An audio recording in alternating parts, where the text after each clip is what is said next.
नमो कारो सावे पाव पणासनो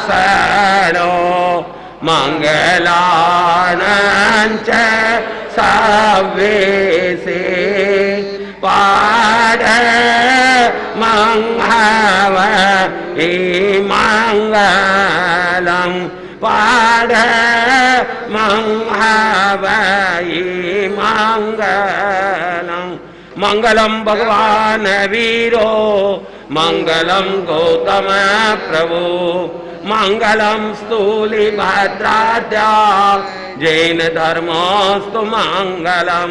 जीवन घर से न दुनिया से प्रभु जी के द्वार से, घर से न दुनिया से प्रभु जी के द्वार से, सांसों की डोर बंधी है प्रभु जी के प्यार से।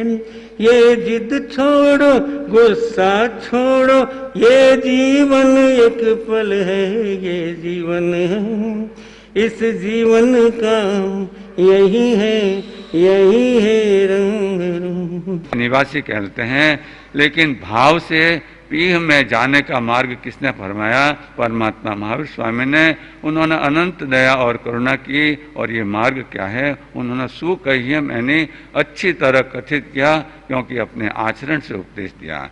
जो आचरण से उपदेश दिया जाता है वही दीर्घ प्रभावी और दीर्घकालिक होता है, और उसी का क्या है, उसी का असर भी होता है, क्योंकि आचरण एक ऐसी संपत्ति है जो क्या है, जो हमें सर्वस्व यानी सर्वज्ञ सर्वदर्शी बना देती है। Practice makes a man perfect.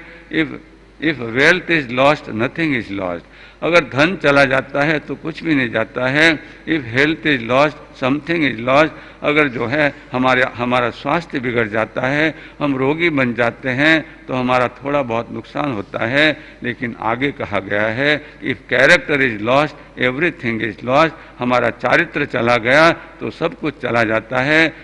अनंत ज्ञान दर्शन के धारक, समस्त आत्माओं का कल्याण करने वाले चरम तीर्थेश शासनपति श्रमण भगवान महावीर स्वामी को एवं उपकारी समस्त गुरु भगवंतों के चरण कमलों में हृदय की अनंत आस्थाओं के साथ कोटिशः वंदना अर्ज करने के पश्चात गुरु मिश्री कमल कन्हैया धर्म सभागार में उपस्थित समस्त धर्म प्रेमी सुज्ञ श्रोताओं, सुशील माताओं एवं बहनों, परमात्मा के दिव्य वचन सौभाग्यशाली आत्माओं को श्रवण करने को मिलते हैं। और इसीलिए कहा है, सुनने जैसा व्याख्यान और छोड़ने जैसा अभ्याख्यान और करने जैसा प्रत्याख्यान। इन तीन बातों को यदि व्यक्ति अपने जीवन में अपना लेता है तो परमात्मा के पद पर जाने में उसको कोई कठिनाई नहीं आती।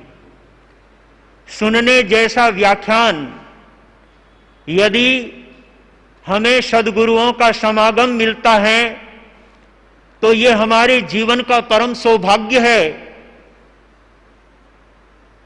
संसार के कार्यों से अपने आप को फारिग करके गुरु भगवंत के चरणों में बैठकर परमात्मा की दिव्य वाणी का आनंद लेकर अपने जीवन को सद्गुणों से सजाने का कार्य करता है, वह अपने जीवन को धन्य बनाता है।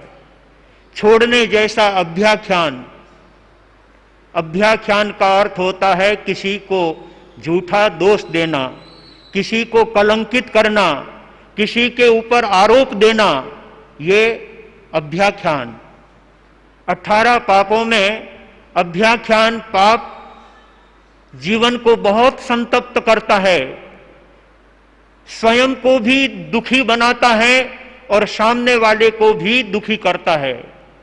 इसलिए अभ्याख्यान छोड़ने जैसा है। किसी के ऊपर आरोप प्रत्यारोप करने की अपेक्षा व्यक्ति को अपना जीवन देखना चाहिए कि मेरे जीवन में कितनी अच्छाइयां हैं, बुरा बुरा सबको कहूं बुरा न दिशे कोय, जो घट शोधूं आपनो तो मासूं बुरो न कोय। ये प्रतिक्रमण में सदा बोलते हैं, लेकिन तोते की तरह, पैरोट की तरह बोलते ही हैं। जीवन व्यवहार में उसे अपनाने वाले बहुत थोड़े होते हैं। अंगुलियों के पेरवे पर गिने जितने ही होते हैं, बाकी तो केवल कहने वाले ही होते हैं। लेकिन उन शब्दों को अपने जीवन व्यवहार में अपनाने वाले व्यक्ति अपने जीवन में आनंद और शांति की अनुभूति करने वाले होते हैं। हम अपने दोषों को देखें, हम अपनी गलतियों को देखें, हम अपनी बुराइयों को देखें, तभी अपने आप को परिमार्जित कर सकेंगे। यदि हम अपने आप को देखने की कोशिश नहीं करते, तब तक जीवन का परिष्कार नहीं हो सकता। और करने जैसा प्रत्याख्यान, जीवन में अगर करने लायक कोई काम है तो पापों का परित्याग। अपने जीवन में अच्छे सद्गुण धारण करने के लिए जो पापों का परित्याग करता है, वह अपने जीवन में परम आनंदित बन जाता है। एक बार जैन दिवाकर चौथमल जी महाराज साहब उदयपुर में विराजमान थे और वहां के महाराणा जी उनकी सेवा में आए। वो तो राणा ही हैं और संत महाराणा होते हैं। सचमुच में नाम से महाराणा बात होना अलग है और काम से महाराणा बनना एक अलग बात है। चौथमल जी महाराज साहब राणों के भी राणा थे। ऐसे वे दिवाकर जी महाराज साहब के सानिध्य में उदयपुर दरबार उनकी सेवा में उपस्थित होते हैं और कहने लगते हैं, गुरुदेव आपसे हम रोज प्रवचन सुनते हैं, आपके सत्संग में आते हैं, कई बातें हमें पुण्य पाप की जानने को मिलती है। मैं निवेदन करता हूं कि परमात्मा ने कितने प्रकार के पुण्य बताए हैं। तब दिवाकर जी महाराज साहब ने कहा कि 9 प्रकार के पुण्य बताए हैं। अन्न पुण्य, पान पुण्य, लयन पुण्य, शयन पुण्य, वस्त्र पुण्य, मन पुण्य, वचन पुण्य, काय पुण्य और नमस्कार पुण्य। ये 9 कार्य करने से आत्मा को पुण्य का लाभ होता है। भगवान मुझे पुण्य का स्वरूप बहुत अच्छी तरह से समझ में आ गया। अब आप ये बताइए कि पाप कितने होते हैं। तो दिवाकर जी महाराज साहब ने फरमाया कि पाप 18 प्रकार के होते हैं। दुनिया में जितने पाप हैं वो सब 18 पापों में समाहित हो जाते हैं। ऐसे 18 पाप का सेवन करने वाला व्यक्ति बोझिल बनता है और वह दुर्गति का मेहमान बनता है। ऐसे 18 पाप कहे गए हैं। गुरुदेव ये बात भी मुझे बहुत अच्छे से समझ में आ गई। 9 प्रकार के पुण्य हैं और 18 प्रकार के पाप हैं। लेकिन गुरुदेव हम रोज व्यवहार भाषा में कहते हैं धर्म धर्म धर्म। वो धर्म क्या चीज है? पुण्य अपने स्थान पर है, पाप अपने स्थान पर है, तो फिर धर्म क्या है वो मैं समझना चाहता हूं। दिवाकर जी महाराज साहब ने बहुत संक्षिप्त में और इतने अच्छे ढंग से राणा जी को समझाते हुए कहा, महाराणा जी 18 पाप का त्याग करना ही धर्म है। बात समझ में आ रही है? जहां जहां व्यक्ति पापों में रस लेता है वह उतना ही अधर्म का काम करता है, वह उतना ही अपने जीवन को संतप्त करने का कार्य करता है। 18 पापों का त्याग करना यही सच्चे अर्थों में धर्म है। और जब जब आप सामायिक करते हैं तब 18 पापों का आप त्याग करते हैं, सावध्य योगों का त्याग करते हैं। सावज्यम जोगम पछक्खामी, करेमी भंते के पाठ में आप बोलते हैं मैं सावध्य योगों का त्याग करता हूं। सावध्य योग क्या? पापकारी योग, जिसमें पाप प्रवृत्ति होती है, जिसमें पाप का आसेवन होता है, जिससे पाप की आवक होती है, वो सावध्य योग होते हैं। और उन सावध्य योगों का सामायिक में क्या होता है? पचखान होता है। करने जैसा प्रत्याख्यान, सुनने जैसा व्याख्यान और छोड़ने जैसा अभ्याख्यान और करने जैसा प्रत्याख्यान। है कोई माई का लाल जो यहां आकर के 3 योग से पचखान लेने को तैयार है, प्रत्याख्यान करने को तैयार है? भाई नथमल जी दुगर ने कहा जरूर है कि गुरुदेव मेरा भाव है आपके चरणों में समर्पित होने का, लेकिन कहना एक अलग बात होती है और जीवन में उसको करना वो अलग बात होती है। जिस दिन हमको पाप खारा जहर लगने लगेगा, संसार खारा जहर लगने लगेगा, उस दिन हम संसार से ऊब करके फिर कुछ नहीं देखेंगे। परिवार में किनको हमसे कोई आवश्यकता है वो भी नहीं देखेंगे।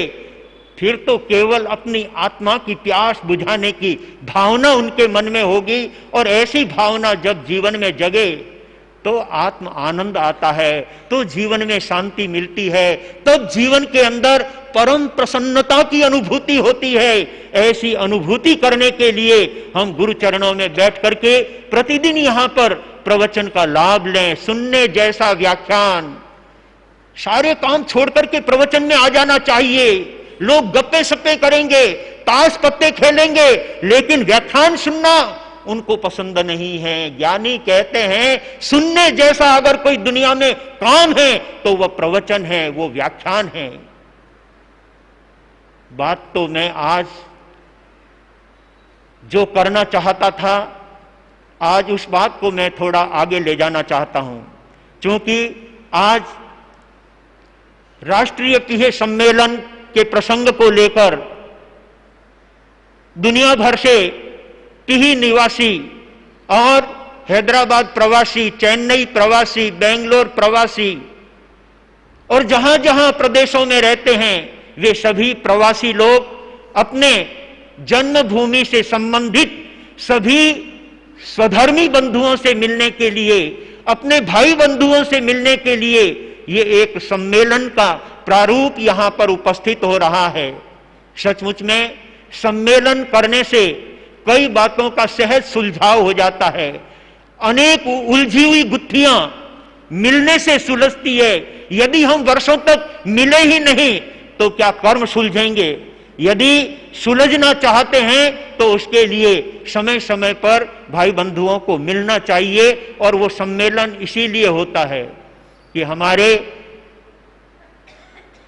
सामाजिक व्यवहार में, हमारे धार्मिक व्यवहार में, हमारे सेवा और परमार्थ के कार्यों में हमारा समाज, हमारा संघ, हमारा क्षेत्र किन ऊंचाइयों तक जाने का प्रयास कर सकता है, ये परस्पर मिलकर के बातें करने से ही संभव होता है। इसलिए भाग्यशालियों, जब जब हम अपने भाई बंधुओं से मिलते हैं तब अपने गांव के कल्याण की बात सोचते हैं, अपने क्षेत्र के कल्याण की बात सोचते हैं, अपने क्षेत्र में आगामी वर्ष के लिए कुछ अच्छा कार्य हो इसके लिए सोचते हैं, इसके लिए विचार करते हैं। और वो विचार केवल विचार तक नहीं रहना चाहिए, लेकिन उस विचार को व्यवहार के अंदर लाने का प्रयास करना चाहिए। और उस व्यवहार में लाने के लिए व्यक्ति को खपना पड़ता है, तपना पड़ता है। खाली बातों से काम नहीं होते हैं। बातों बड़ान नीपजे, बातों बड़ान नीपजे और मोठों लागे दाम। बाजार से मोठ लाएंगे तब बड़े बनेंगे ना, मूंग लाएंगे तो बड़े बनेंगे।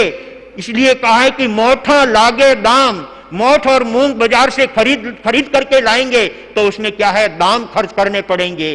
बातां बड़ान नीपजे और मोठों लागे दाम। लोही तब ही नीसरे जब चीरीजे चाम।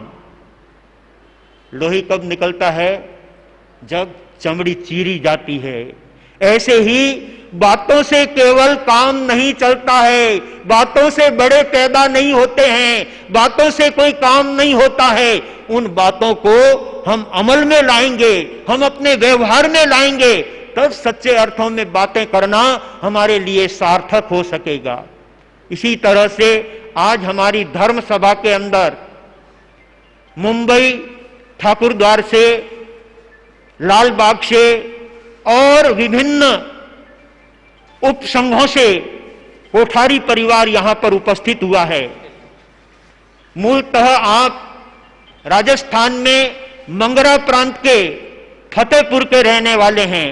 एक ही गांव के रहने वाले कोठारी परिवार के सदस्य हमारे बीच में यहां पर आज गुरु भक्ति की भावना लेकर के उपस्थित हुए हैं। और ये क्रम केवल इस चातुर्मास का ही नहीं है, लेकिन पिछले कई चातुर्मासों से हर वर्ष एक यात्रा देव दर्शन के लिए निकालते हैं तो एक यात्रा गुरु दर्शन के लिए निकालते हैं। गुरुओं के समीप जाएंगे तो कुछ समझने को मिलेगा, कुछ सीखने को मिलेगा, गुरुओं के द्वारा कुछ धर्म प्रेरणा मिलेगी, अपने जीवन में कुछ नई चेतना जागृत होगी गुरुदेवों के सानिध्य में जाने से, गुरुदेवों का सानिध्य स्वीकार करने से, गुरुदेवों के प्रवचन का लाभ लेने से। और इसीलिए ये कोठारी परिवार कल ही उपस्थित हो गया था, रात्रि को थोड़ा लेट जरूर हो गया, परंतु उन्हें भावना थी कि कम से कम 10 मिनट भी गुरु के सन्मुख बैठ करके हम अपनी दिल की बातें उनको निवेदन करें और उनकी बातें हम गुरुओं से श्रवण करके अपने मन को, अपने दिल को प्रसन्न करें। इसलिए रात्रि में पहुंच करके आधा घंटे के लिए यहाँ पर सेवा में उपस्थित हुए थे। ऐसे परम गुरु भक्त श्रावक आज हमारे बीच के अंदर यहाँ पर उपस्थित है। भाई श्री मांगीलाल जी, अर्जुन लाल जी, धनराज जी, सुरेश चंद्र जी, महेंद्र प्रकाश, जीतू बड़े, हितेश गणेश, जीतू छोटे, ऐसे समस्त कोठारी परिवार के सदस्य आज गुरु दर्शन की भावनाओं को लेकर के यहाँ उपस्थित हुए हैं। सचमुच जब एक उत्तम भावनाओं को लेकर के अपने दिल के मन में एक ऐसी सुंदर भावना लेकर गुरु चरणों में उपस्थित होते हैं और उनके सानिध्य में बैठ करके जब गुरु भगवंतों के द्वारा पीयूष वर्षी वाणी श्रवण करते हैं, पीयूष का अर्थ होता है अमृतमय, ऐसी अमृत सुधा के समान जब गुरुओं की वाणी सुनते हैं तो हमारा दिल उनसे जुड़ने को करता है, तब हमारा दिल सच्चाइयों को और अच्छाइयों को अपने जीवन में अपनाने की सुंदर प्रेरणा देता है। कहते हुए बहुत हार्दिक प्रसन्नता होती है, माता पिता के वे संस्कार हमारे जीवन में पल्लवित होते हैं।